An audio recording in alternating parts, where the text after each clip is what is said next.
లక్షణాలు కలిగి మార్మల్స్ పొంది మరి తండ్రి పరిసరాలు చూస్తే ఇంట్లోనే అంతంత మాత్రంగా ఉంది. యూట్యూబ్లో ఉంటే అది అట్లాగే ఉంటుంది. కనుక ప్రభావ మీరే మందిరాలు కూడా తెరవలేదు, చాలా మందిరాలు మరి ఎప్పుడైనా మాత్రం యూట్యూబ్లో చూస్తున్నారు. అక్కడక్కడ మీరే సహాయం చేయము, జ్ఞాపకం చేస్తాము. మరి నేను ప్రత్యేకంగా యవనస్తుల మీటింగ్ కూడా ఉంటుంది. మీరే ఎవరైతే మీ దోస్తులు వాకింగ్ చేయడం సహాయం చేయాలి. గత శనివారంలో మరి జయరాన్ని తీసుకొచ్చి మీరు వాడుకున్నారు, వందనాలు. అలాగే రేపటి దినం మరి ప్రార్థన, సంఘ ప్రార్థన, గురువారం బైబిల్ పఠనం, శుక్రవారం మరి స్త్రీలకి సమాజకు స్త్రీల మీటింగు, శనివారం fasting prayer, Sunday service, training కూడా జ్ఞాపకం చేసుకుని వారి కార్యక్రమాలు మీరు సహాయం చేయండి, చూస్తూ పెట్టండి. ఇక్కడ కూడా ఎవరైతే మరి బలహీనంగా శరీర రుగ్మతల ద్వారా, అనారోగ్య పరిస్థితి ద్వారా, శరీర బలహీనతను బట్టి కలిగేటువంటి అనారోగ్య పరిస్థితి ద్వారా ఎవరైతే బాధపడుతున్నారో అలాంటి వారిని కూడా మీరు జ్ఞాపకం చేసుకుని సహాయపడమని ప్రార్థిస్తున్నాం. ఇక్కడ దినాలు ఆఖరి కాలం, అపాయకరమైనటువంటి దినముల్లో మేము ప్రయాణం చేస్తున్నాం. ఇలాంటి దినాల్లో ఈ క్రైస్తత్వము అనేది మా తండ్రి, మా ప్రభు మా తండ్రి ఇంప్రూవ్మెంట్ చేయడానికి, ప్రభు కొరకై వారు సాగటానికి, జీవించడానికి కావాల్సిన కృప సహాయం దాచేయండి.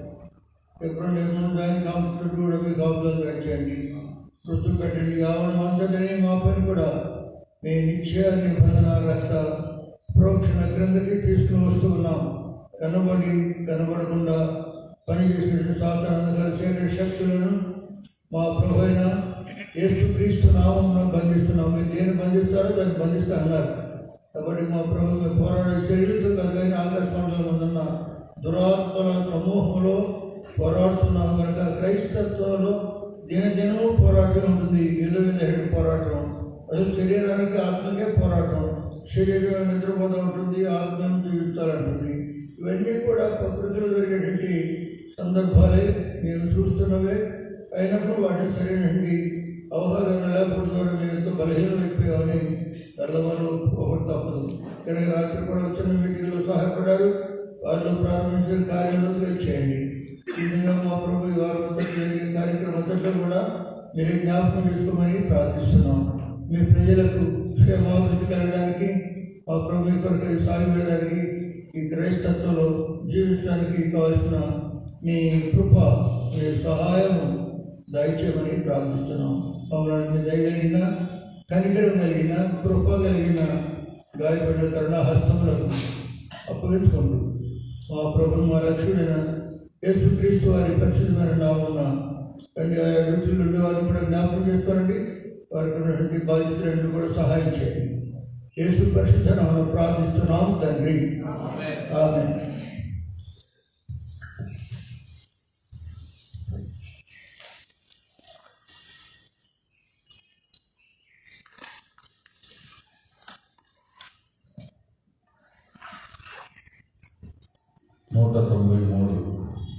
మీ మందిరము అతి శృంగారం మీ ప్రజలందరికీ. 789 పాత పుస్తకం, 193 కొత్త పుస్తకం.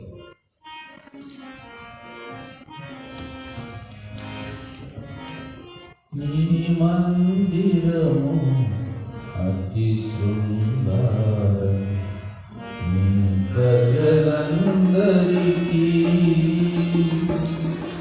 మహిమా తేజస్సునందు ధరించి నూతన పరచునివా. మహిమా తేజస్సునందు ధరించి నూతన పరచునివా. నీ రక్తము చిందించి నూతన జన్మమునిచ్చి. నీ రక్తము చిందించి నూతన జన్మమునిచ్చి. స్వాస్థ్యముగా మమ్ము చేసి నీ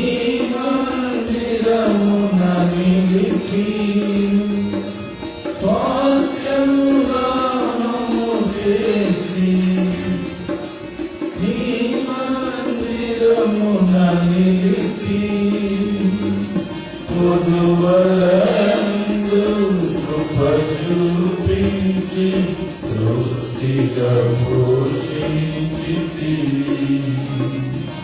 పొదువలందు కృప చూపించి తృప్తిగా పోషించితివి. మహిమా మహిమా మహిమా నీకే. మహిమా మహిమా మహిమా నీకే. నీ మందిరము అతి సుందరం ప్రజలందరికీ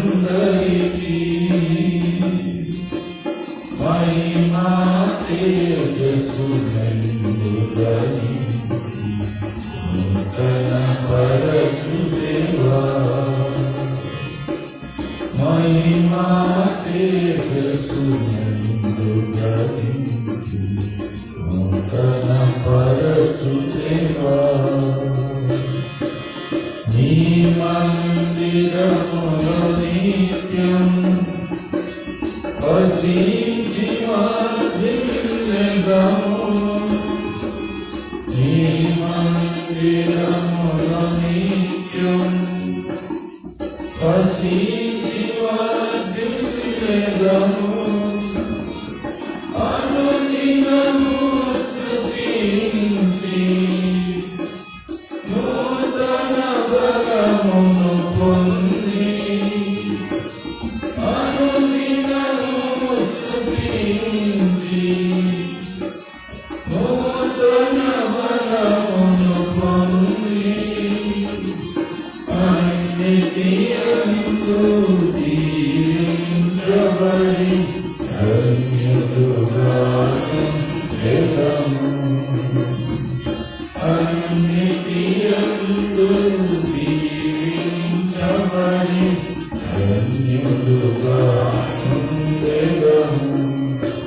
మహిమా మహిమా మహిమా నీకే. మహిమా మహిమా మహిమా నీకే. నీ మందిరము అతి సుందరం ఈ ప్రజలందరికీ మహిమా తేజస్సు నందుగని నూతన పరచుదేవా. మహిమా తేజస్సు నందుగని నూతన పరచుదేవా. నీ మందిరములో దొరుకు నిత్యానందము నిరతము. నీ మందిరములో దొరుకు నిత్యానందము నిరతము. శోధన శ్రమలయందు కదలక స్థిరముగా నిలచు. శోధన శ్రమలయందు కదలక స్థిరముగా నిలచు. అంతము లేని అద్భుతమైన ఆదరణ పొందెదము. అంతము లేని అద్భుతమైన ఆదరణ పొందెదము. మహిమా మహిమా మహిమా నీకే. మహిమా మహిమా మహిమా నీకే. నీ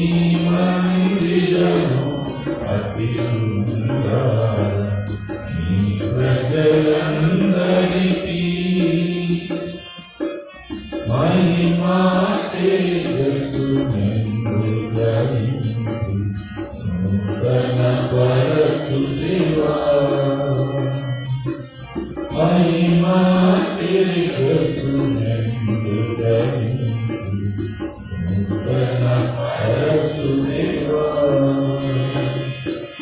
కోల్పోతిని మహిమను అతిక్రమముల వలన కోల్పోతిని మహిమను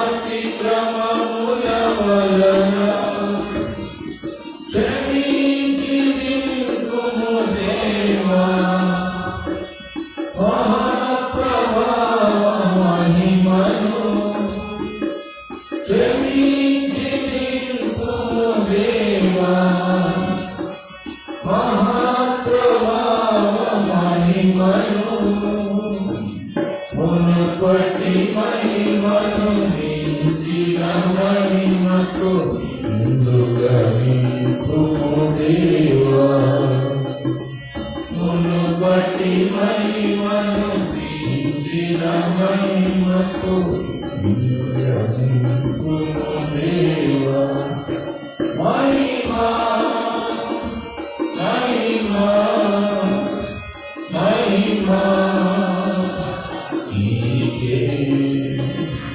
మహిమా మహిమా మహిమా నీకే నీ మందిరము అతి సుందరం నీ ప్రజలందరికీ మహిమా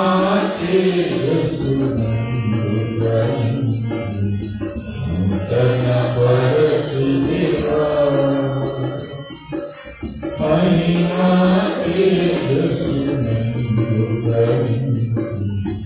నూతన పరచు దేవా అంతము వరకు మమ్ము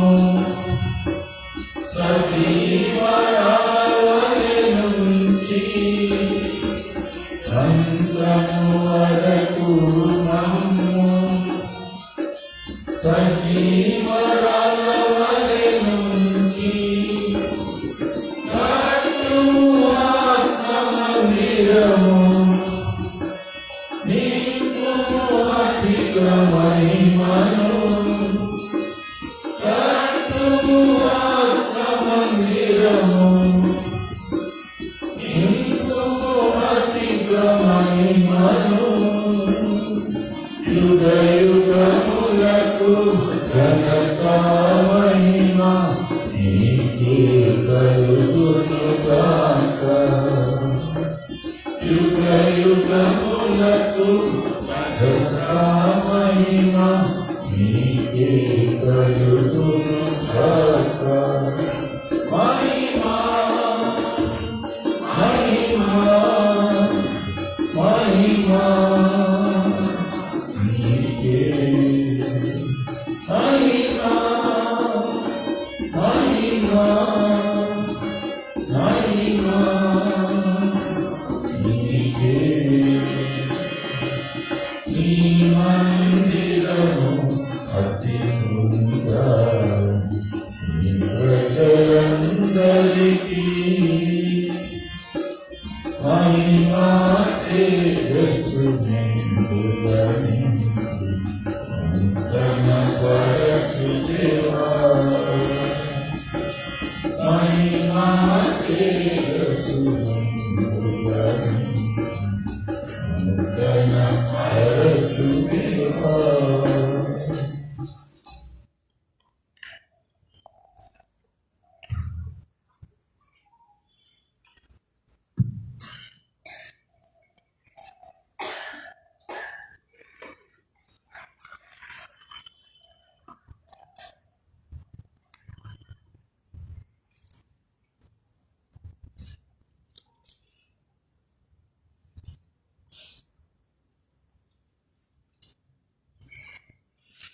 మొదటి రాజులు 7 ఫస్ట్ కింగ్స్ చాప్టర్ 7 మొదటి రాజులు 7వ అధ్యాయం.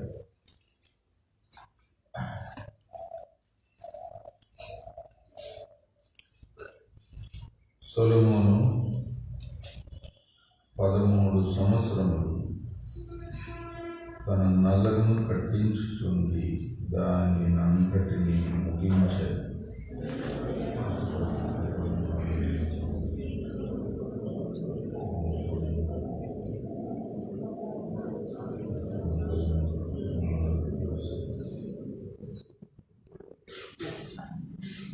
మరియు 45 స్తంభముల మీద ప్రక్క గదులపైన దేవదారు కర్రతో అవి కప్పబడెను.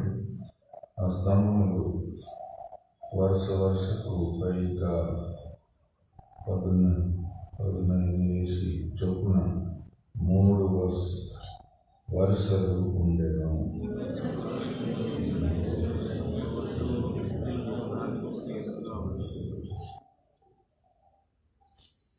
తలుపుల యొక్కయు కిటికీల యొక్కయు స్తంభములు చచ్చౌకముగా ఉండెను. 3 వరుసల్లోనూ కిటికీలు ఒకదానికొకటి ఎదురుగా ఉండెను.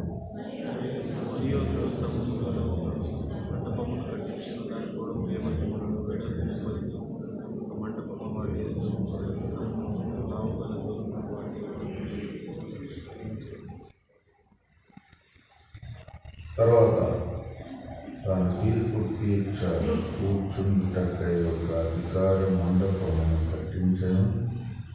దాని నట్టిల్లు కొన మొదలు దేవదారు కర్రతో కప్పబడేది.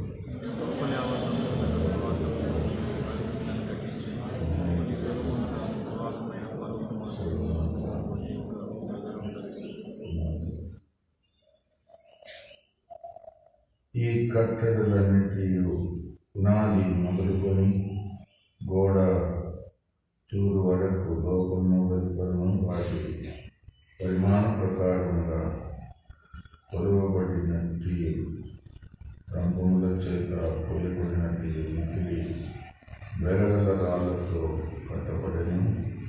ఈ ప్రాకారము గొప్ప ఆవరణకు వైపుననున్న వెలుపలి భాగమును ఉండెను.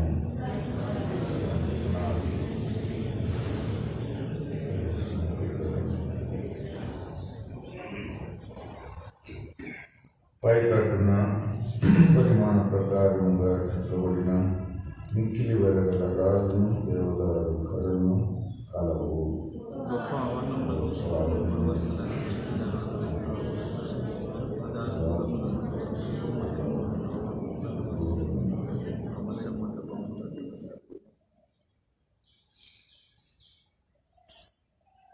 రాజైన సొలొమోను తూరు పట్టణంలో నుండి హిరామును పిలువనంపించాను.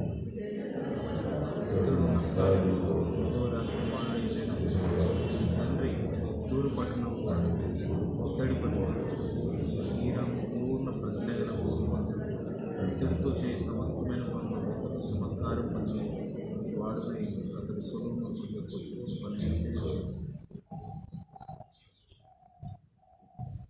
ఏమనగా అతడు 2 ఇత్తడి స్తంభములు పోతపోసెను. ఒక్కొక్క స్తంభము 18 మూరల నిడివి గలది, ఒక్కొక్కటి 12 మూరల కైవారము గలది. మరియు స్తంభముల మీద 2 పీటలు పోత చేశారు. 2 పీటల మీద 5 పొలలు, 2వ పీఠం యొక్క ఎత్తు 5 మీటర్లు.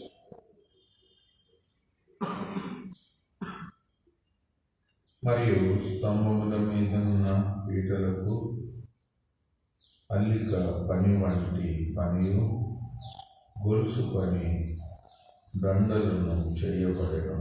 అవి పీటకు ఏడేసి కలిగి ఉండేవి. ఇలాగ అతడు స్తంభములను చేసి మీది పీటలను కప్పుటకు చుట్టూ అల్లిక పని 2 వరుసలు దానిలో బంధంతో చేశాడు. ఈ ప్రకారం అతడు 2వ పీటకు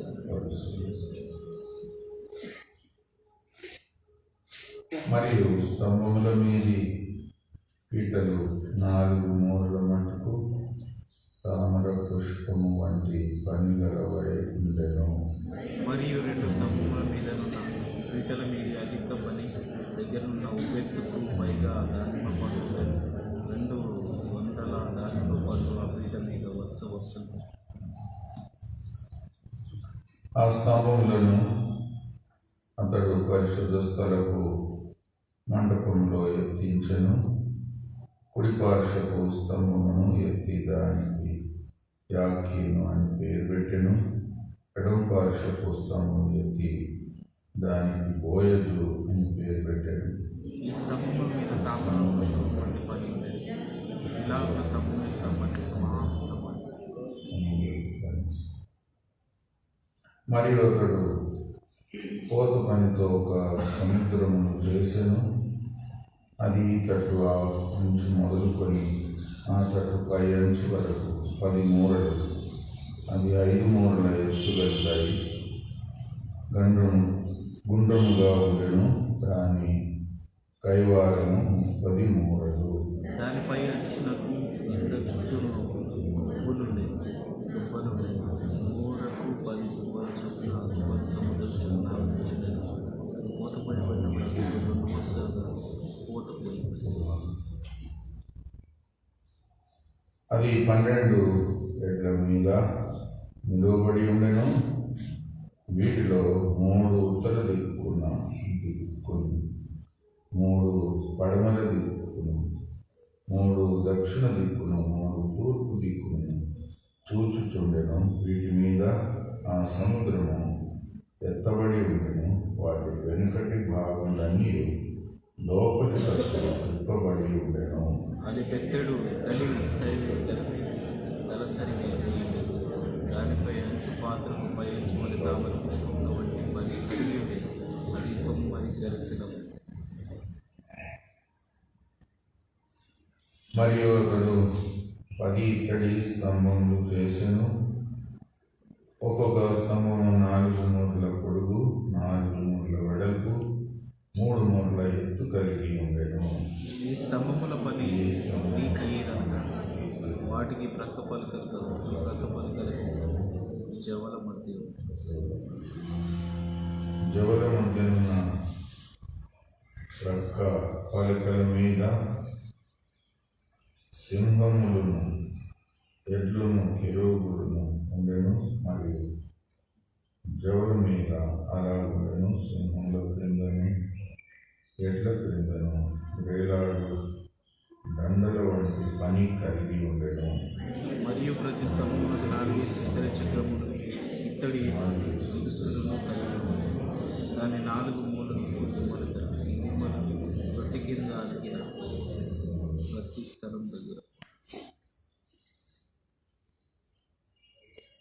మరియు దాని మూతి పై పీఠ అందును మీదను 3 నిడివి. అయితే మూతి క్రింద స్తంభము పని చొప్పున గుండ్రముగా ఉండి 3.5 నిడివి. మరియు ఆ మూతి మీద ప్రక్కలు గల చెక్కిన పనులు గలవు. ఇది గుండ్రముగాక చక్కౌకముగా ఉండేది. మరియు ప్రకటన చక్రము ఒక్కొక్క చక్రము. ఈ చక్రముల పని రథ చక్రముల పని వలె ఉండెను. వాటి ఇరుసులను, అడ్డులను, పూర్తిలను, ఆకులను పోత పని వలె ఉండెను. ఒక్కొక్క స్తంభపు 4 మూలలు 4 దిమ్మలు ఏ కాండంలో. మరియు స్తంభమును పై చుట్టూను జేనుడు ఎత్తుగల గుండ్రని బొత్తు కలిగి ఉండెను. మరియు స్తంభమును పైన జవులను, ప్రక్క పలకలను దానితో ఏకాండముగా ఉండెను. దాని జవల పలకల మీద, దాని ప్రక్క పలకల మీద ఎరువులను, స్తంభాలను బట్టి. ఈ ప్రకారం అతడు 10 స్తంభములను చేసెను. అన్నిటి పోతయును, పరిమాణమును, రూపమును ఏకరీతిగా ఉండెను. తర్వాత అతడు 10 ఇత్తడి తొట్టెలు చేసి 10 తొట్టి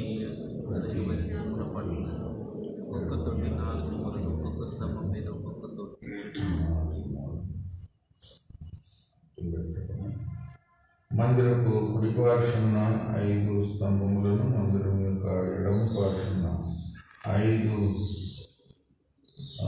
మట్లను అతడు ఉంచెను. సముద్రమును దక్షిణమునకు ఎదురుగా తూర్పు తట్టున మందిరం యొక్క కుడి పార్శ్వమున ఉంచెను. మరియు హీరాము దుర్గము చేటలను గిన్నెలను చేసెను. ఈ ప్రకారం హీరాము రాజైన సొలొమోను ఆజ్ఞను బట్టి యెహోవా మందిరం పని అంతయు ముగించెను.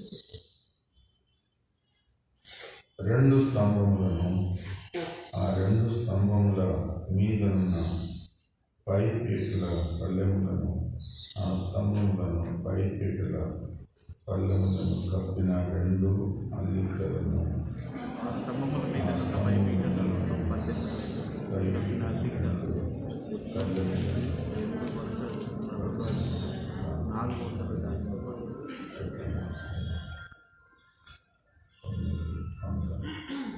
10 స్తంభములను, స్తంభముల మీద 10 తొట్లను, ఒక సముద్రమును, సముద్రం మీద 12 ఎడ్లను,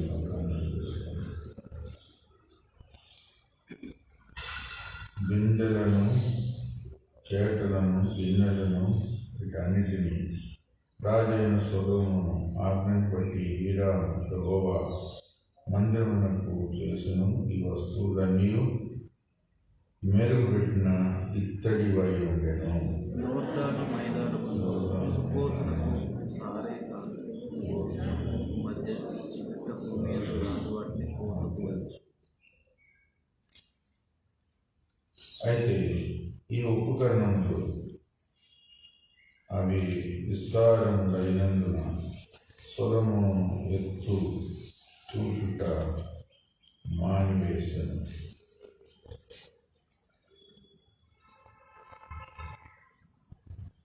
ఇత్తడి యొక్క ఎత్తైనది ఎంతైనదో తెలియకపోయాను. మరియు సొలొమోను యెహోవా మందిర సంబంధమైన తక్కిన ఉపకరణాన్ని చేయించిన మందిర బంగారం బలిపీఠం, సముద్రంలో బంగారం గర్భాలయం ముందర కుడి పార్శ్వమున 5ను, ఎడమ పార్శ్వమున 5ను 10 బంగారపు దీపస్తంభములను, బంగారపు పుష్పములను, ప్రమిదలను, కారులను, మేలిమి బంగారపు పాత్రలను, కత్తెరలను, గిన్నెలను, ధూప కలశములను, మందిరము ఆలయం తలుపులను కలిగిన బంగారం రెండింటిని చేయించి ఈ ప్రకారం రాజైన సొలొమోను యెహోవా మందిరము చేసిన పని అంతయు సమాప్తమైంది. మరియు సొలొమోను తన తండ్రి దావీదు వెండి బంగారం యెహోవా మందిరపు ఖజానా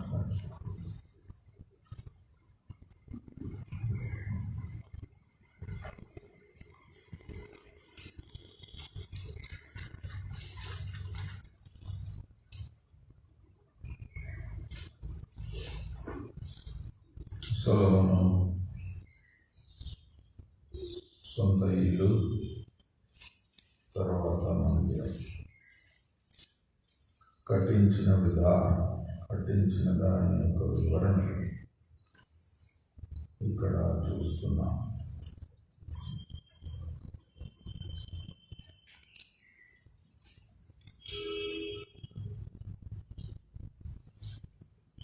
మొదటి వచనం, సొలొమోను 13 సంవత్సరములు తన నగరును కట్టించుచుండి దానినంతటిని ముగించాను.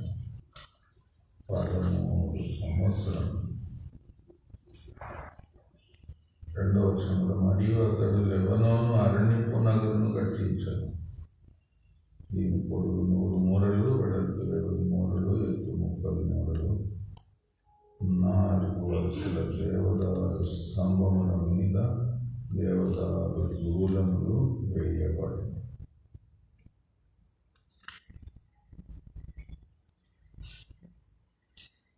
వాడు సొలొమోను చాలా కట్టే పనిలో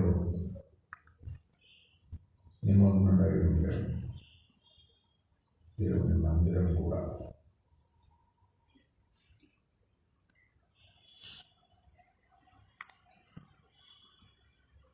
యెహోవా ఇల్లు కట్టించని ఎడల కట్టువారి ప్రయాసము వ్యర్థం. కట్టించడం, కట్టడం కాదు, కట్టించడం అంటే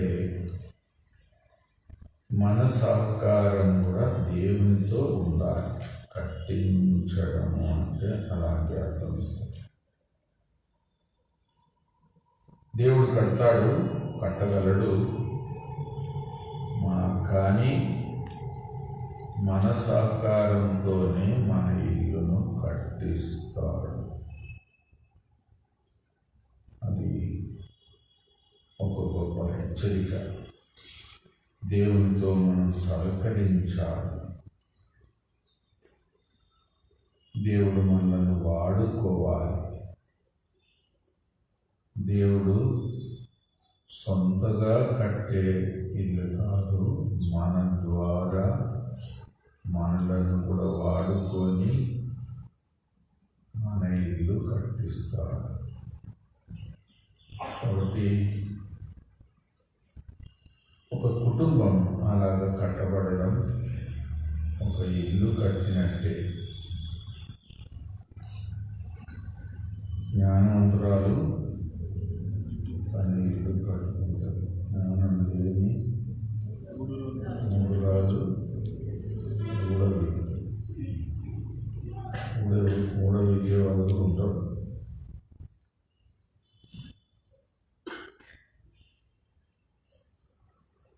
జ్ఞానవంతురాలుగా ఉండాలి, కట్టాలి. యెహోషువ చెప్పిన మాట కూడా చాలా సవాలుతో కూడిన మాట. మీరేం కోరుకుంటారో కోరుకోండి, నేనైతే నేనును నా ఇంటి వారు యెహోవాను సేవించు. పీటర్ ముఖం మీద కొంచెం నీళ్ళు చల్లండి.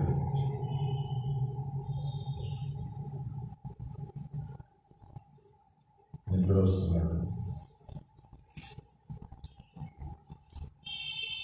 యెహోషువ అంత ధైర్యంగా ఒక నాయకుడై ఉండి తన ఇంటి వారితో సహా యెహోవాను మాత్రం సేవించడానికి ఒక తీర్మానం, కోరికతో ఇష్టపూర్వకంగా సమర్పించుకున్న కుటుంబంగా జీవించారు.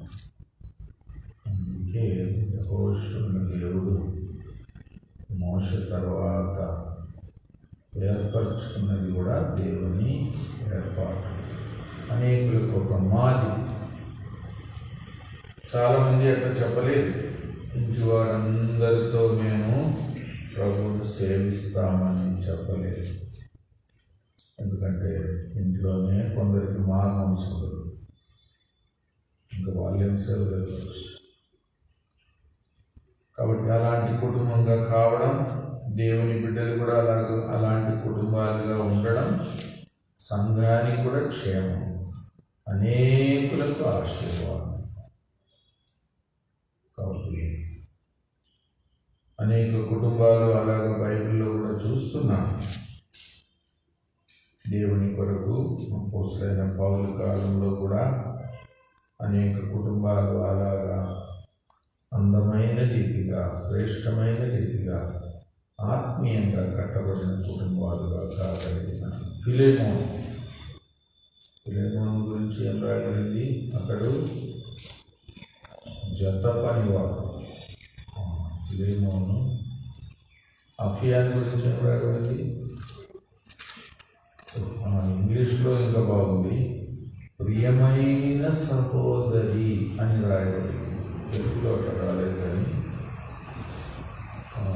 సహోదరి అని ఇచ్చారు. ఫిలెమోను పత్రికలో అలా ఉంది. అర్కిపు గురించి ఏం రాయబడింది?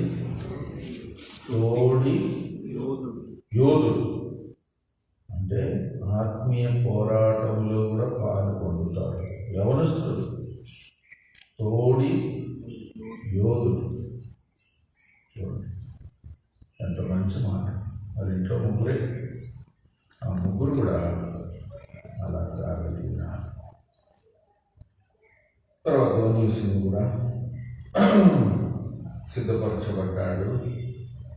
ఎన్నో అనుభవాలతో కష్టతరమైన పరిస్థితుల్లో కూడా పౌలు ద్వారా ప్రభు దగ్గరికి నడిపించబడి తాను కూడా ధన్యుడైనాడు.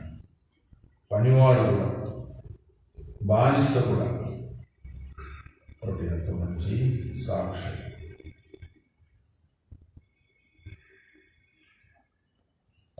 మూడవ వచనం, మొదటి రాజులు 7:3 ఎవరైనా చదవండి.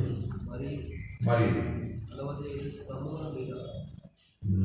45 స్తంభముల మీద ప్రక్క గదుల పైన దేవదారు కర్రలతో కప్పబడి ఉండేది. 45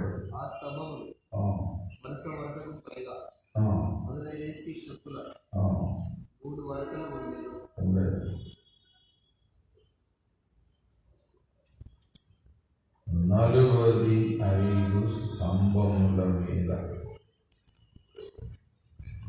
కట్టబడి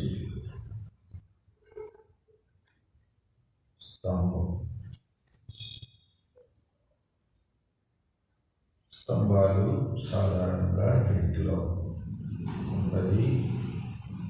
మరి స్తంభముల మీదనే కప్పు బరువు అంతా పెడతారు. స్తంభములు చాలా గట్టిగా ఉండాలి.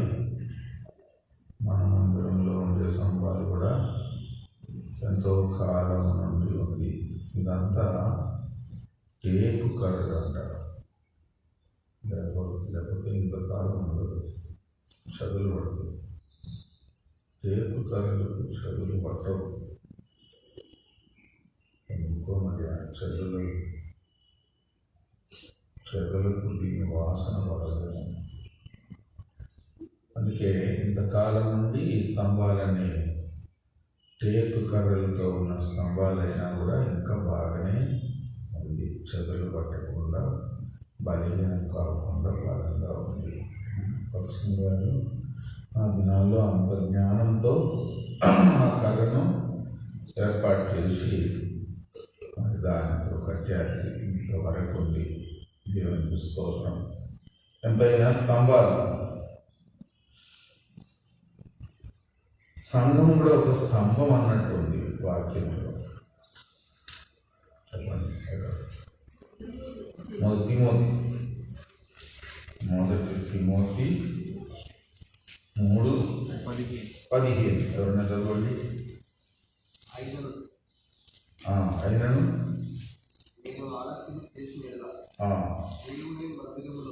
దేవుని మందిరంలో దేవుని జీవం గల దేవుని సంఘంలో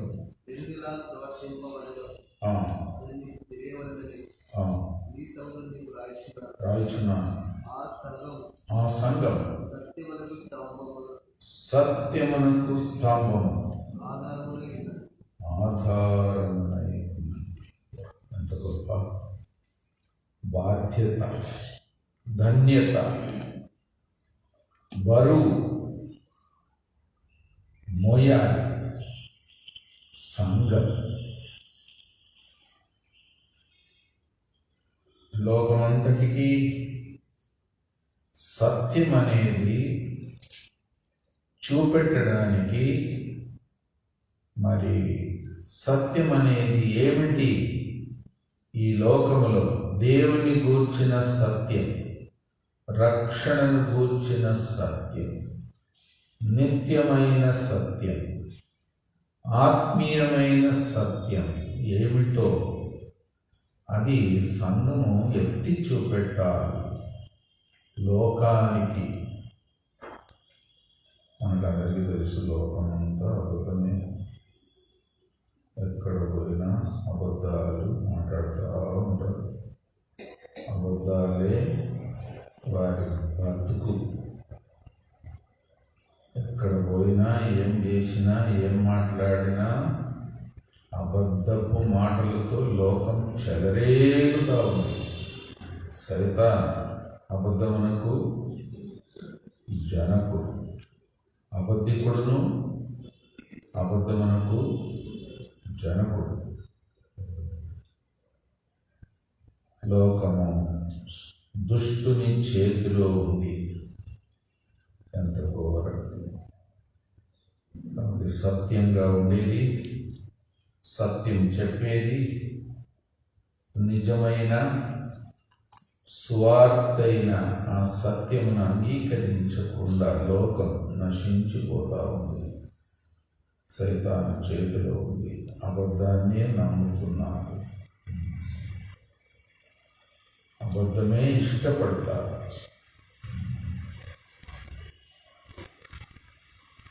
ఒక ఆయన ఒకరోజు వచ్చి అందరి ముందు చెప్పాడు, నేను ఈరోజు సత్యం చెప్పాను అన్నాడు. ఎప్పుడు చెప్పడు, ఒక్కరోజు సత్యం చెప్పాడు. అది పెద్ద. ఇంకో పాస్టర్ అంటాడు, ఆదివారం అబద్ధం ఆడకూడదు, సోమవారం నుండి శనివారం వరకు పర్వాలేదు. అట్లా ఉంటుంది మనుషుల యొక్క జీవితం. సత్యమును అనుసరించలేని, ఇతరులకు కూడా బయలుపరచలేని దౌర్భాగ్యకరమైన జీవితం. సంఘానికి ఇవ్వబడిన బాధ్యత మనం అందరం కలిసి దాన్ని నెరవేర్చాలి. దేవుడు అలాగా స్తంభాన్ని నిలబెట్టాలి. స్తంభం, ఇంకో స్తంభం కూడా ఉంది. ప్రకటన 3:12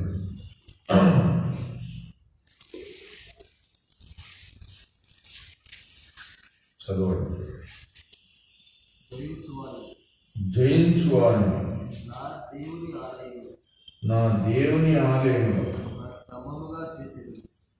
ఒక స్తంభముగా చేసేదాన్ని. అందులో నుండి ఇక మీదట ఎన్నటికీ వెలుపలికి పోడు. మరియు నా దేవుని పేరు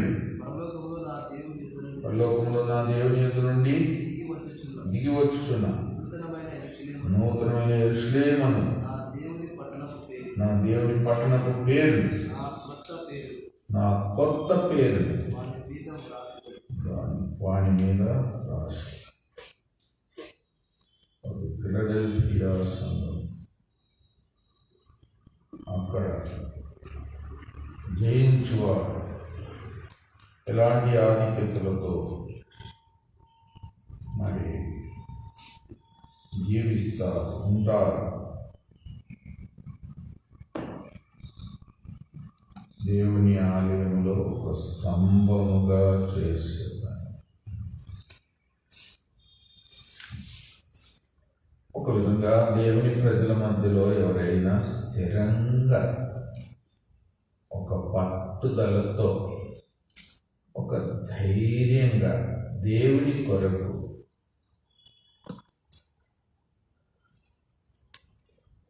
ఒక జీవితం జీవించడం కూడా ఇతరులకు ఎంతో బలం, సంఘానికే ఎంతో బలం. ఎవరైనా నమ్మకంగా లేకుండా భయపడుకుంటూ అటు ఇటు కొట్టుకొని పోయి లోకముతో కలిసి కొన్ని తప్పులు చేసి ప్రత్యేకంగా డబ్బు విషయంలో అపనమ్మకంగా ఉండి ఏదో మందిరంలో సేవ చేసినా ఏదైనా బాధ్యత వహించినా వాళ్ళు స్తంభాలు కాదు. ఇంకొకవేళ స్తంభం అని చెప్పినా కూడా మధ్యలో కుళ్ళిపోయిన స్తంభం అని చెప్పాలి. ఎప్పుడు పడిపోతాడు, ఎప్పుడు పడగొడతాడు, వేరే వాళ్ళు కూడా పడగొడతాడు. అలాంటి స్తంభాలుగా ఉండవద్దు. స్థిరమైన జీవితము, ఇతరులను కూడా బలపరిచే జీవితము, ఇతరులను కూడా కాపాడగలిగిన జీవితము, ఇతరులకు ఒక మాదిరిగా ఉండే జీవితము, ఇతరులు మనల్ని చూసి నేర్చుకునేటట్టు మన జీవితము, దేవుడు చేయనుగా. ఆలయంలో ఒక స్తంభం. సరే, ఇప్పుడు 1 రాజులు 7వ అధ్యాయం 4వ వచనం చదవండి. 3 వరుసల కిటికీలు,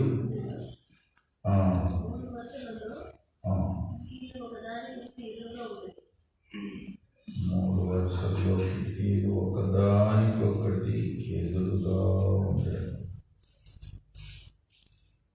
సాధారణంగా కిటికీలు ఒకదానికి ఎదురుగానే పెడతారు, ఎందుకంటే గాలి కూడా ఒక కిటికీలో నుండి రావాలి, ఇంకో కిటికీలో నుండి బయటికి కూడా పోవాలి. వెలుగు కూడా అలాగే, ఒక కిటికీలో నుండి వెలుగు రావాలి. ఒక విధంగా వెలుగు వచ్చే కిటికీలు పెట్టడం కూడా ఇంటికి చాలా అవసరం. కిటికీలంటే ఒక విధంగా ఆశీర్వాదం, దేవుని ఆశీర్వాదం పొందగలిగిన ఇల్లుగా ఉండాలి. ఆకాశపు వాక్యలు విప్పి పట్టజాలని ఆశీర్వాదం నీ మీద కుమ్మరించును. ఏ వాక్యం? మలాకి 3:10. సరే, అంతేకాదు నీతి సూర్యుడు అతని కిరణాలు మనలోనికి, మన మధ్యలోనికి వచ్చేటట్టు మనకు ఆ ఆధిక్యత కూడా మనకు ఉండాలి. నీతి సూర్యుడు అతని రెక్కల కింద ఆరోగ్యం ఉంది. ఆ మాట కదండి. మలాకి 4:2 ఎవరైనా చదవచ్చు. అయితే నా నామమందు భయభక్తులు గలవారు మీతో మీకు నీతి సూర్యుడు ఉదయించును, అతని రెక్కలు ఆరోగ్యం కలిగించి. ప్రభు తన ముఖ ప్రకాశము కూడా మన మీద చూపెట్టాలి అని కూడా ఉంది. ఆయన మహిమ మన మీద ప్రకాశించాలి.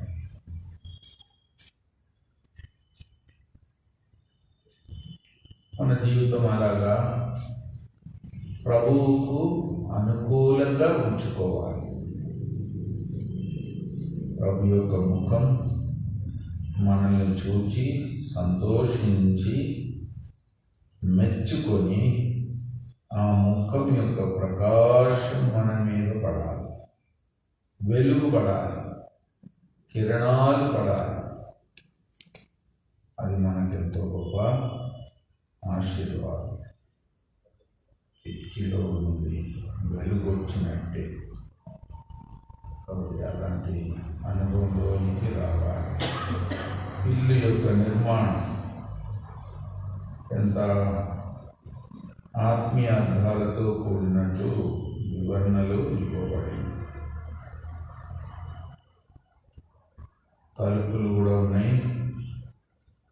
ప్రభువే నేనే ద్వారమును అన్నాడు. నా ద్వారా ప్రవేశించువాడు రక్షింపబడును, తర్వాత బయటికి వెళ్తాడు, లోపలికి కూడా వస్తాడు, తర్వాత మేత. ప్రభు ద్వారా లోపలికి రావడం, ప్రభు ద్వారా బయటికి పోవడం. అంటే ప్రభువే పంపాలి, మనం సొంతగా పోకూడదు. సొంతగా బయటికి పోతే దెబ్బతిని అవుతారు. లేకుంటే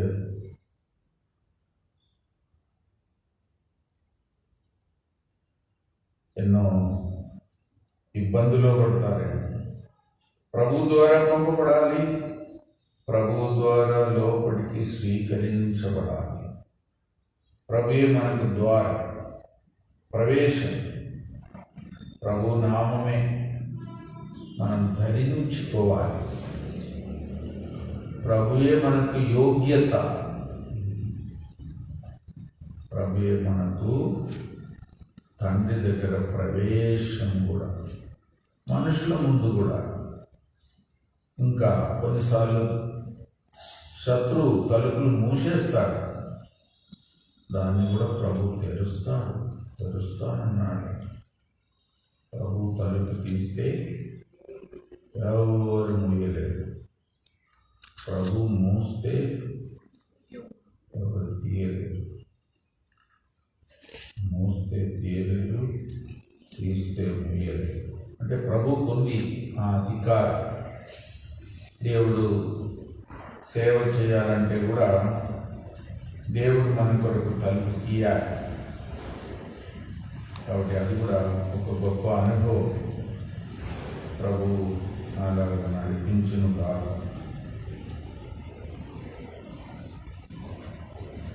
7వ వచనం, 1 రాజులు 7వ అధ్యాయం 7వ వచనం చదవండి ఎవరైనా.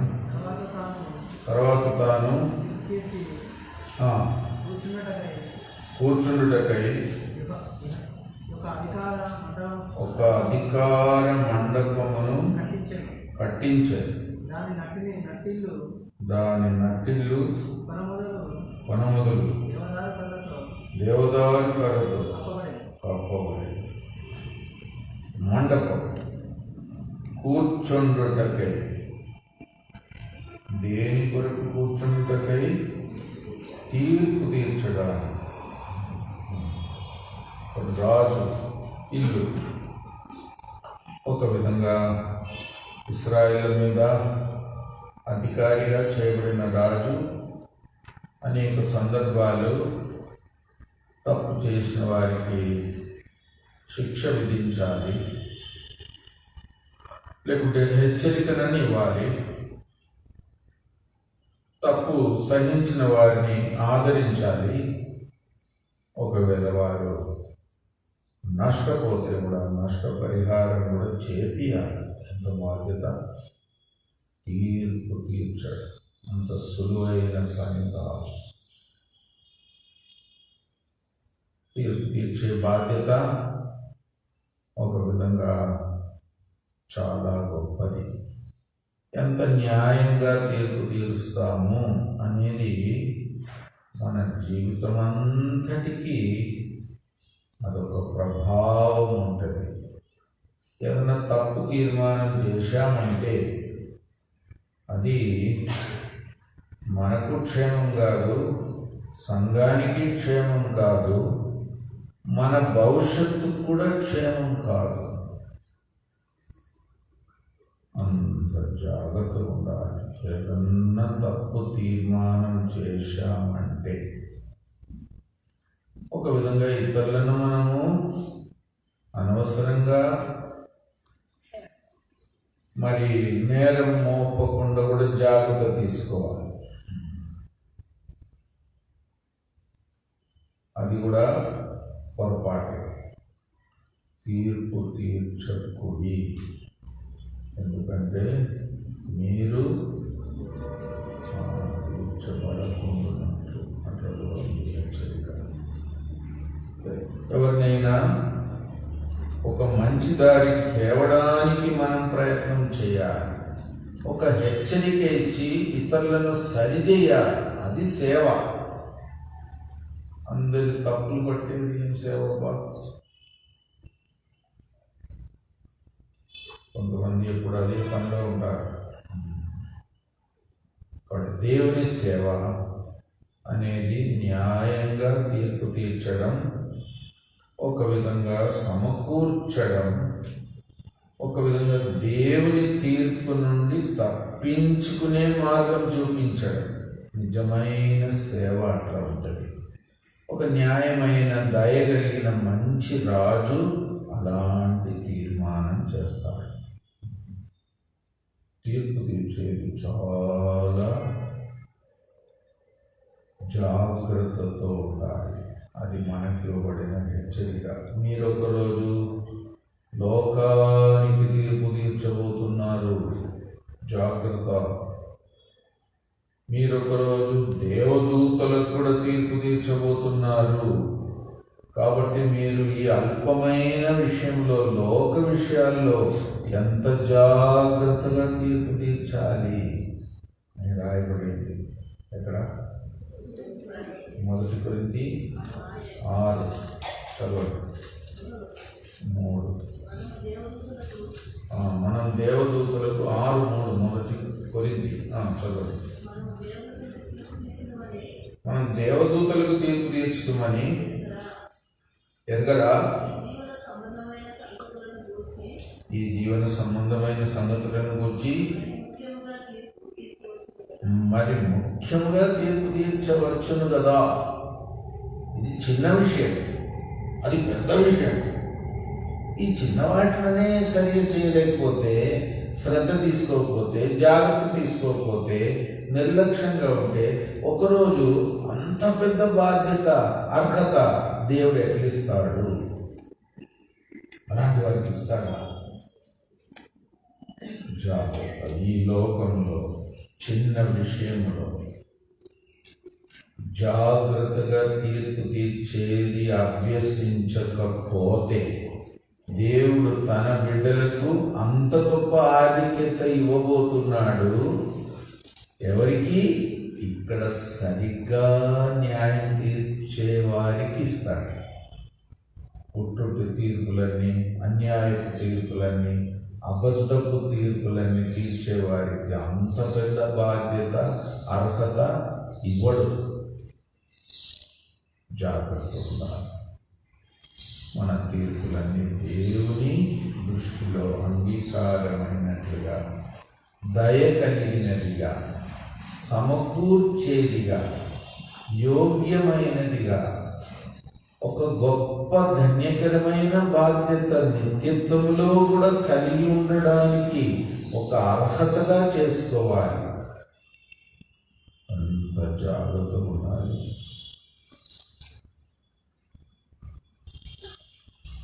మన ప్రవర్తన, మన తీర్మానం, మన జీవిత విధానమే ఎంతో జాగ్రత్తగా ఉంటేనే మనము నిత్యత్వంలో కూడా ధన్యులుగా చేయబడతాం.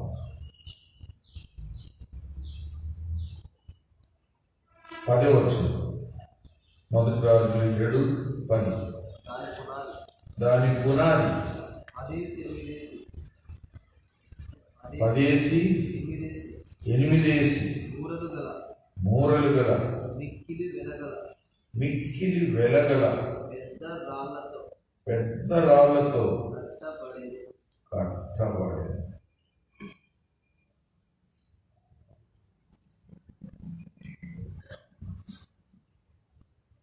పునాది, ఒక విధంగా పునాది చాలా ముఖ్యం కదా. అబ్రహాముని గురించి రాయబడిన మాట ఏంటి? ఏ పట్టణం కొరకు ఎదురు చూచాడు? పునాదులు గల పట్టణం. ఈ లోకానికి పునాది లేదు. ఒక విధంగా చెప్పాలంటే ఈ భూమి అంతా గాలిలో ఉంది. ఈ భూమిని నమ్ముకోబోకండి. ఈ గాలిలో తిరిగే భూమిలో ఎంతకాలం ఉంటారో.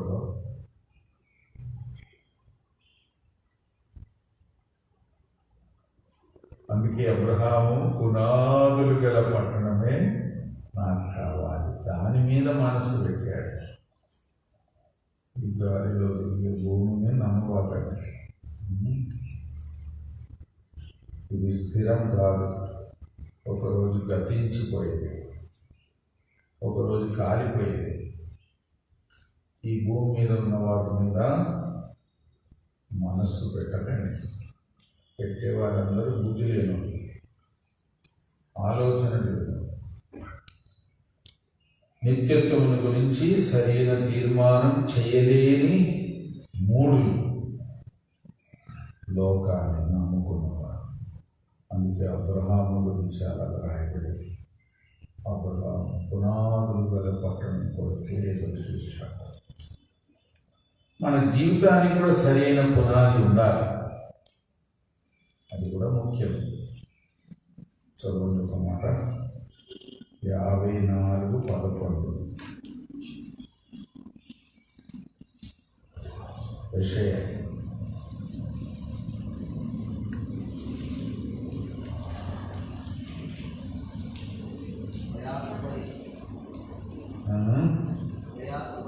ప్రయాసపడి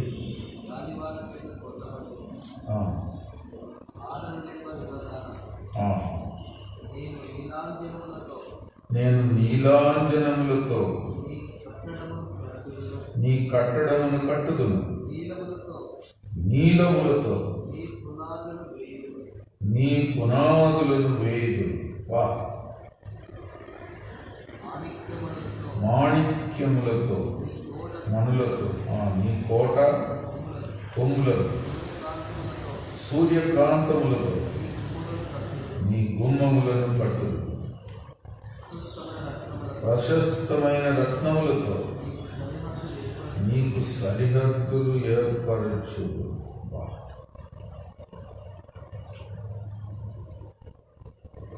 మన జీవితము ఆ విధంగా కట్టబడాలి. విలువైన వస్తువులతో, చెత్త చెదారమంతా పోగు చేసుకోవద్దు.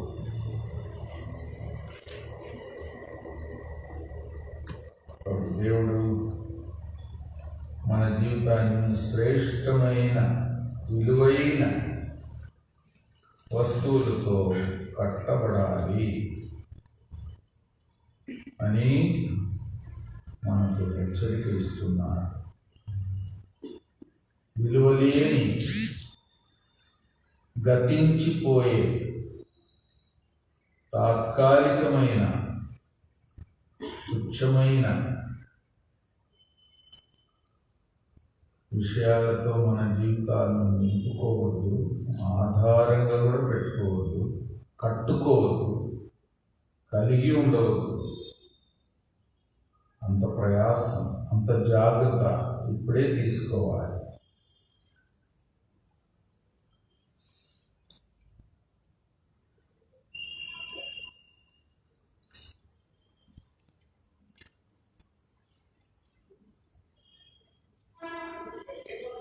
దేవుడు మన జీవితాన్ని అలాగ కట్టునులాగా విలువైన వస్తువులు. ఎంతోమంది దశలో ఉంటున్నారు, చాలా ధనులుగా ఉంటున్నారు. ఎందుకంటే వారు ప్రతిరోజు దేవుని వాక్యమును పరిశోధిస్తూ వచ్చారు. రెఫరెన్స్ 17:11 అపోస్తుల కార్యం.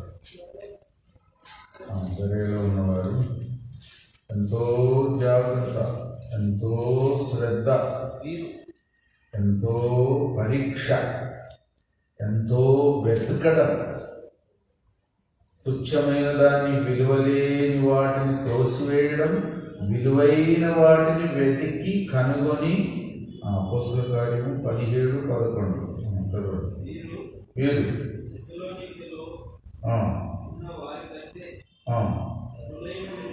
ఘనులై ఉండిరి కనుక ఆసక్తితో వాక్యమును అంగీకరించి పౌలును శీలను చెప్పిన సంగతులు అలాగున్నవో లేవో అని ప్రతి దినమును ప్రతి దినం పరిశోధిస్తూ వచ్చారు.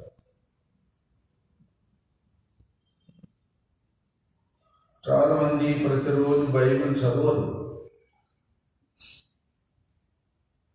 క్రమంగా చదవరు,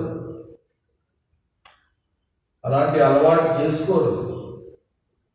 వాళ్ళ మనసంతా కూడా ఎక్కడో ఉంటుంది, భోజనం మీద ఉంటుంది. బ్రేక్ఫాస్ట్ ఏం చేశారు? అది ముఖ్యం. పొద్దున బైబిల్ ఏం చదివారు అంటే అది గుర్తుండదు. బ్రేక్ఫాస్ట్ ఏం చేశారంటే వెంటనే చెప్తారు. నిన్నటి బ్రేక్ఫాస్ట్ కూడా చెప్తారు.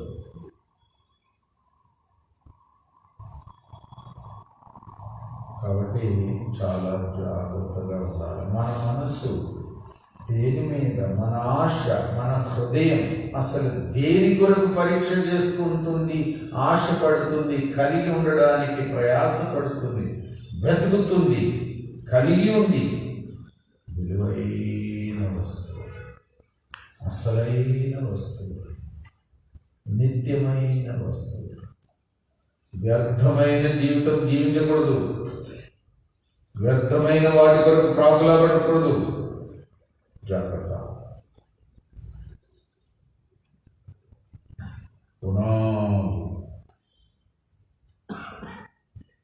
ఎన్నో విషయాలు ఉన్నాయి. అన్నీ మనం చూడలేము వివరంగా.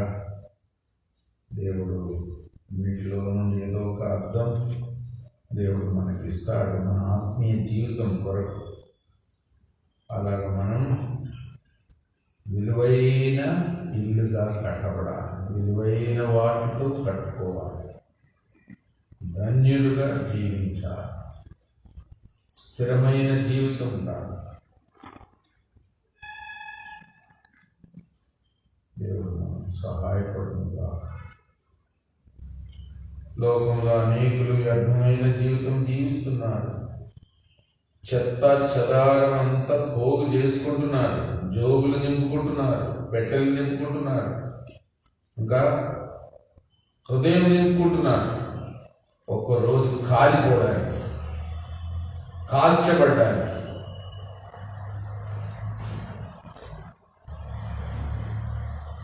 అలా ఉండకుండా జాగ్రత్త తీసుకోవాలి.